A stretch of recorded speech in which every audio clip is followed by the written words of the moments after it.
I am Laura Young and I founded the Teapot Trust with my husband John Young in November 2010. We set up the Teapot Trust after looking after our daughter Verity, who had lupus followed by cancer.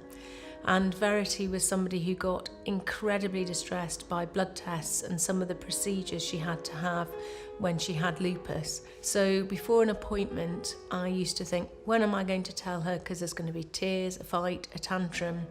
And this became quite a frustrating thing as a parent to deal with. And we were looking for, how can we support Verity?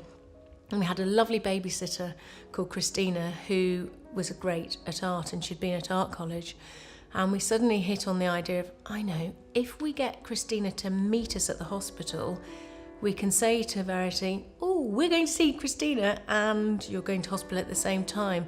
And suddenly the focus of why we went to hospital was slightly different. She could come home with a picture, she could talk about that rather than the plasters, the cannula scars in the back of her hand. And we had been trying to get psychology support for her frustration and our inability to deal with this scared, frightened little girl. And we were told because she only had a rheumatology complaint, she had to wait, whereas there was a dedicated play specialist for the children who had cancer.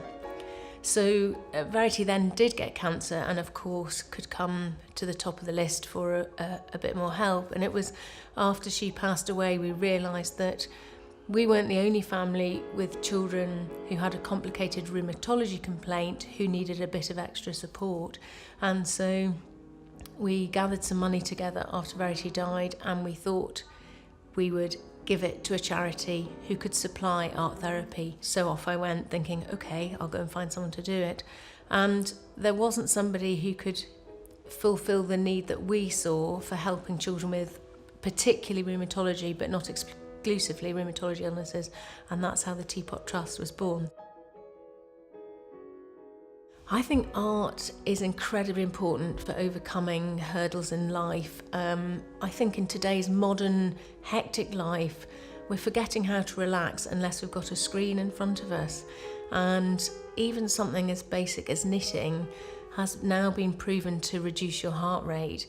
So I think it's incredibly important for your own mental health to take time out. And whether that is doing art or taking a walk with your dog, it's getting a balance in life, and we've got so busy we're almost forgetting how to relax and do creative things as a way of switching off. So I think it's really important for everybody, young, old, male or female, to do something creative each day. So the Teapot Trust provides two forms of art therapy. We provide a group which is just drop-in, or a closed group where the same number of children come each week, but the open group causes the children to be distracted and less stressed about their appointments.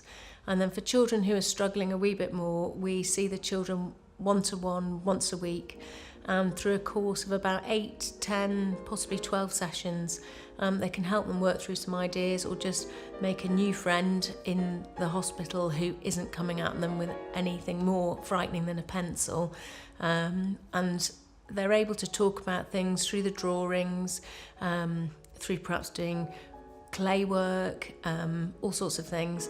And that just helps them get their head around some issues that they're having without sort of being too direct about it. They're able to explore it in non-verbal communication. So it's important for children who, grown-ups speak too much, and children are often lost for the vocabulary. And so sometimes just by drawing it, or talking through dots and stars and a picture, you don't have to be good at art, they're able to express something that they may not have the full vocabulary or words for.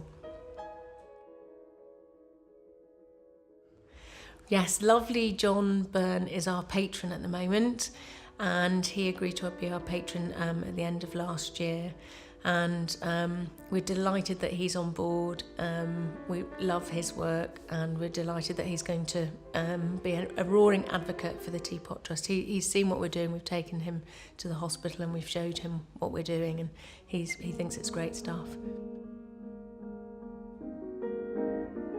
The most fulfilling moment is actually the little letters we get from children or parents just saying, the Teapot Trust is fabulous, or we could sometimes get quite moving letters from parents who's saying, my child wouldn't speak, they were frightened, they thought that because they were in a wheelchair they couldn't contribute to society.